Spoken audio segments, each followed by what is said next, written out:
Oi pessoal, hoje eu vou ensinar como fazer um brigadeiro de micro-ondas. Para fazer ele, você vai precisar de um recipiente de vidro, de Nescau, manteiga e uma lata ou um negócio de leite condensado.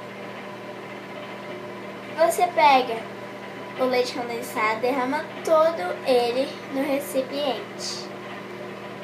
Derramou todo ele no recipiente, pega 3 colheres de Nescau e coloca nele. Após você colocar, você pega uma colher cheia de manteiga e coloca lá.